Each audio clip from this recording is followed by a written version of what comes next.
बाज़ औक़ात हम अपनी छोटी गलती को छोटा समझते हैं पर अल्लाह की दरबार में बहुत बड़ी होती है।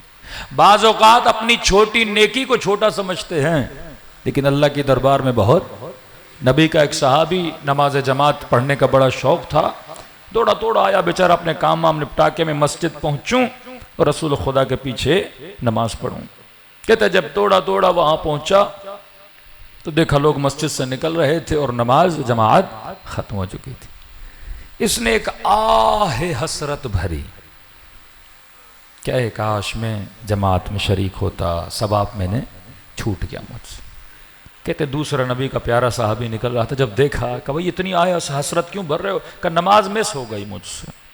उसने कहा काम करते हैं, जो मैंने नमाज पढ़ी है वो सवाब तुझे देता हूं और ये जो तूने आह हसरत भरी है ये मुझे दो।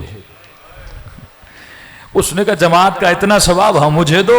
इन्होंने लेन देन की, ये खुश होके घर गया। रात को कहता है आलम ख्वाब में मैंने देखा खुदा ने मुझे उस आह हसरत का सवाब भी दिखाया और नमाज जमात का सवाब भी दिखाया। उस एक आह का सवाब 100 गुना ज्यादा था जमात के सवाब के बराबर। हाँ? कभी कभी छोटी चीज आपकी बड़ी अहमियत हासिल होती है।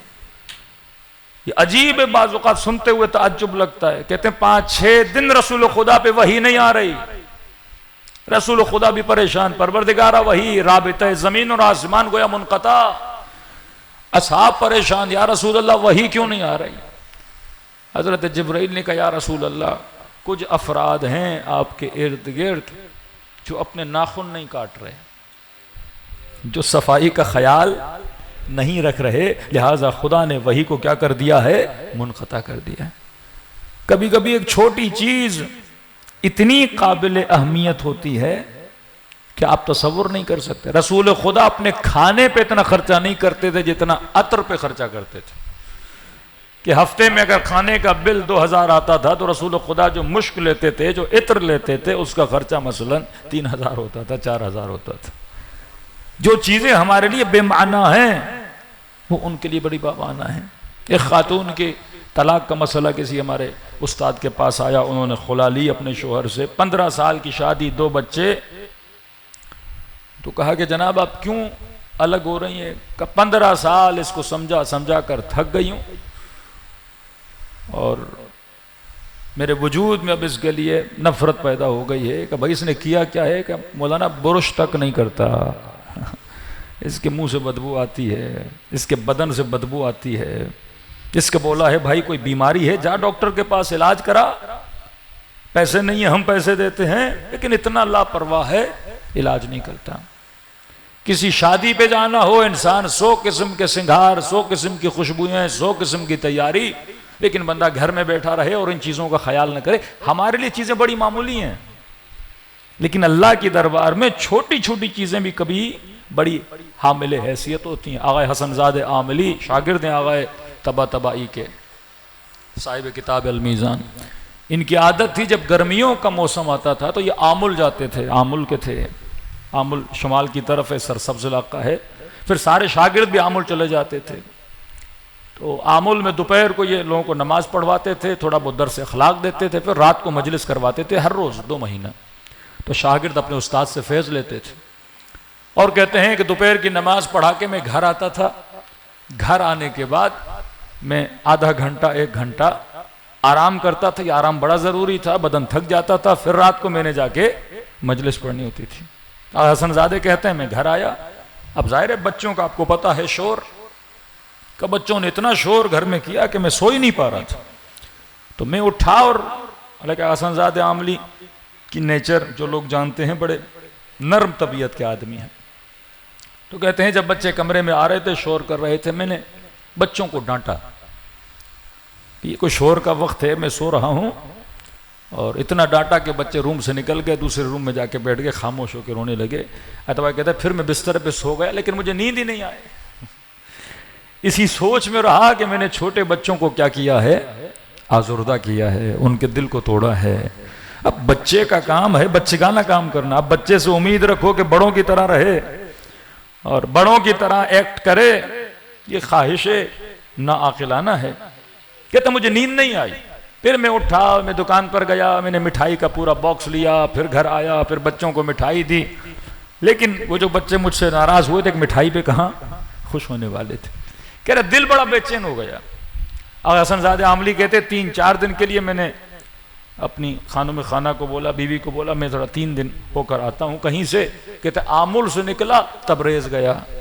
तबरेज में रहते थे आगाए तबा तबाई के भाई, आगाए हुसैन तबा तबाई, आगाए हसन तबा तबाई। वो भी बड़े साहिब करामत थे और लेकिन इतने मशहूर नहीं थे। आगाए तबा तबाई की तफसीर अल मीज़ान लिखी है तो उनको शोहरत दी, वो इतने मशहूर नहीं थे। लेकिन कहते हैं या उनके हम पल्ला थे लेकिन उनसे कम भी नहीं थे। कहता मैं गया उनके घर के दरवाजे पे दस्तक दी, उन्होंने घर का दरवाज़ा खोला और कहा कि कहाँ आप और कहाँ यहाँ, आमुल कहाँ, तबरेज़ कहाँ। तो कबीला बस थोड़ा काम था, अगर जहमत ना हो का घर में बुलाया, सुफरा लगाया, चाय पी रहे थे। का हसनजादे आमली आगाए सैयद अली काजी की तरफ से आपके लिए एक पैगाम है। सैयद काजी मरहूम हो चुके हैं लेकिन मिलता है कुछ उनके शागिर्द जिनका ताल्लुक उनके साथ बड़ा मजबूत था, अपने दुनिया से जाने के बाद भी अपने शागिर्दों के ख्वाब में आके उनकी इस्लाह किया करते थे। बहुत जलीलुल कद्र आरिफ गुजरे हैं आगा काजी। तो कहा कि क्या कहा मुझे कहा वो आपसे बड़े नाराज थे और कहा कि हसनजादे आमली को कहो अगर ऐसे काम करेगा तो इमाम ज़माना से मुलाकात कैसे करेगा। फौरन आगा तबा तबा इन्हें कहा हसनजादे आमली माजरा क्या है, क्योंकि काजी ने भी नहीं बताया इन्होंने क्या किया। कहा माजरा वही है जिसकी वजह से मैं आपके पास आया हूं। यहां तक आपका इमाम देखता है कि आपके अंदर रफ़त और रहमत कितनी है। एक बंदा के नमाज पढ़ ली, मजलिसों पे चला गया, ज़ारतों पे चला गया, घर में बच्चों के साथ अखलाक कैसा है, बीवी के साथ रफ्तार कैसी है, भाई के साथ रफ्तार कैसी है। छठे इमाम का शागिर्द इमाम जाफर सादिक अलैहिस्सलातु वस्सलाम, जनाब मुअल्ला बिन खुमैस जो आखिर में शहीद भी हुए और आकिबत बखैर भी हुए, छठे इमाम के पास आए। इमाम ने फरमाया कि मोमिन का मुअल्ला अगर तुझे बताऊं कि एक अली वाले का अली वाले पे हक कितना है, आपके राइट्स हैं एक दूसरे पर। तो कहा कि मौला मुझे बताएं। इमाम ने कोई 7 हुकूक बताए, 7। कि मौला मुझे बता। इमाम फरमान नहीं, मुझे खौफ है तुझे बताऊं और तुम बातों पे अमल न करो, मुझे खौफ है तुम मेरे कलाम को जाया न कर दो। इसरार किया, बैठ गया मौला के कदमों पे। मौला मुझे बताइए एक शिया का, एक अहले विलायत का दूसरे अहले विलायत पे हक क्या है। जब इसने बहुत इसरार किया तो फिर इमाम ने बताना शुरू किया। फरमाया पहला हक एक अहले विलायत का दूसरे अहले विलायत पे, एक शिया का दूसरे शिया पर, एक हमारे चाहने वाले का दूसरे चाहने वाले पर यह है कि जो अपने लिए पसंद करते हो वो अपने मोमिन भाई के लिए पसंद कर, जो अपने लिए पसंद नहीं करते वो अपने मोमिन भाई के लिए पसंद न करो। तुझे पसंद है कोई तुम्हारी आबरू रेजी करे, तुझे पसंद है कोई तुम्हारी इज्जत को पामाल करे, फिर तुम किसी और की इज्जत को पामाल क्यों करते हो। तुझे पसंद है कोई तुम्हारी गीबत करे, फिर तुम किसी और की गीबत को क्यों करते हो। तुझे पसंद है कोई तुम्हारे नामूस को देखे, फिर तुम किसी और को क्यों देखते हो। जो अपने लिए पसंद करते हो ना, पैसा अपने लिए अच्छा लगता है, किसी और के लिए भी पसंद करो। अच्छे कपड़े अपने लिए अच्छे लगते हैं, दूसरे के लिए भी पसंद करो। जो कुछ अपने लिए पसंद करते हो, ये हमारे शिया हैं। इमाम रजा के पास कुछ शिया मिलने आए, अबा सालत कहते हैं बड़े दूर दराज का, इमाम रजा को कहो कि आपके जद के मानने वाले आपके शिया आपसे मिलना चाहते हैं। अबा सालत के अंदर गया, इमाम रजा ने कहा मैं नहीं मिलना चाहता। दोबारा आए, नहीं मिलना चाहता। कहता ये आते रहे 2 महीना मुसलसल इमाम रजा से मिलने के लिए आए। कहते जब 2 महीने गुजरे तो इन्होंने बुलंद बुलंद आवाज में कहा फर्जंद रसूल अली इब्न मूसा रज़ा, क्यों हमारा मजाक बनाया हुआ है, दुश्मन हंस रहे हैं हमारे ऊपर। कि तुम्हारा मौला तुझे अंदर नहीं आने दे रहा, हमें हमारी खता तो बताओ, हमें हमारी गलती तो बताएं कि हम इतनी दूर से सफर करके आए हैं, आपका ये रवैया मुनासिब नहीं है अपने शियों के साथ। अब असलत अंदर के मौला अब शोर मचाना शुरू कर दिया है। इमाम ने कहा अंदर बुलाओ। अंदर आए, इमाम के सामने बड़े अदब से खड़े हुए। का मौला 2 महीने से आ रहे हैं मुसलसल और आप अपने दरवाजे से वापस कर रहे हैं। फरजंद रसूल ने कहा कि तुम 2 महीने से कह रहे हो कि मेरे शिया हो, मेरे अमीरुल मोमिनीन के शिया एक दूसरे के हुकूक का ख्याल करते हैं, गुनाह नहीं करते, मोमिन मोमिन को परेशान नहीं करता, उसके वजूद से किसी को तकलीफ नहीं होती। समझ गए कि हमने दावा बहुत बड़ा किया है। का फर्जंद रसूल लगता है हमसे गलती हो गई, हमने कोई बहुत बड़ा दावा किया क्योंकि हमने मकाम शिया को अभी तक समझा नहीं है। बस हम शिया नहीं आपके चाहने वाले हैं।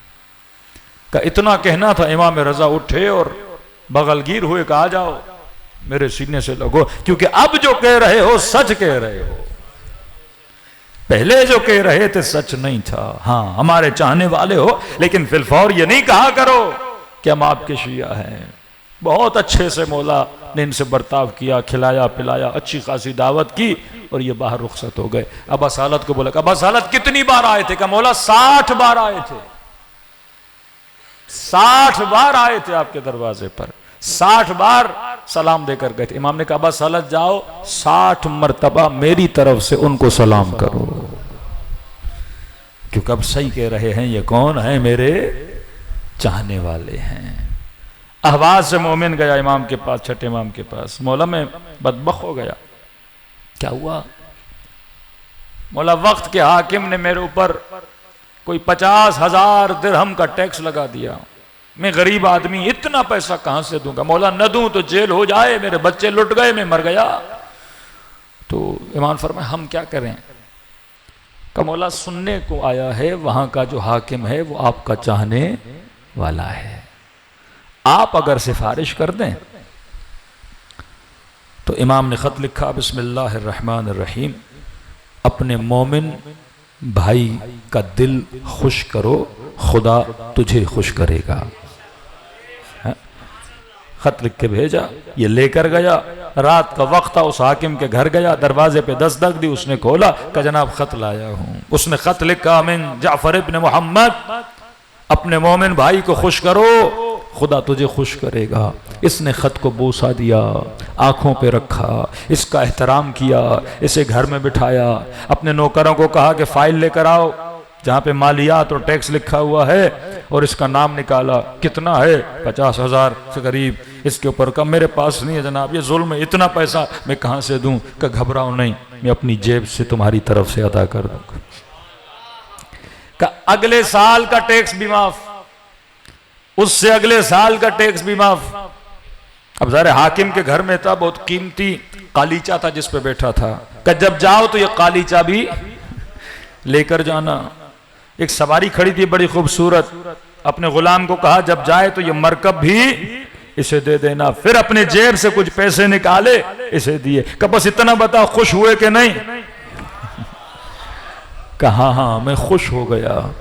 ये मोमिन कहता 1 साल गुजरा, उस अगला साल गुजरा, दोनों साल उसने मुझसे टैक्स माफ किया। उसके बाद मदीने गया, छठे इमाम से मुलाकात हुई तो इमाम ने पूछा कि क्या हुआ? का मौला उसने मुझे खुश किया, ये दिया वो दिया। का जब देखा तो छठे इमाम के चेहरे पे भी खुशी के आसार थे। का मौला आप भी खुश हुए? का जब कोई मेरे शिया को खुश करता है तो हमें भी खुशी होती है। ये उसे खुशी नहीं देता बल्कि अपने इमाम को खुशी देता है। ये ताल्लुक था एक शिया का दूसरे शिया से।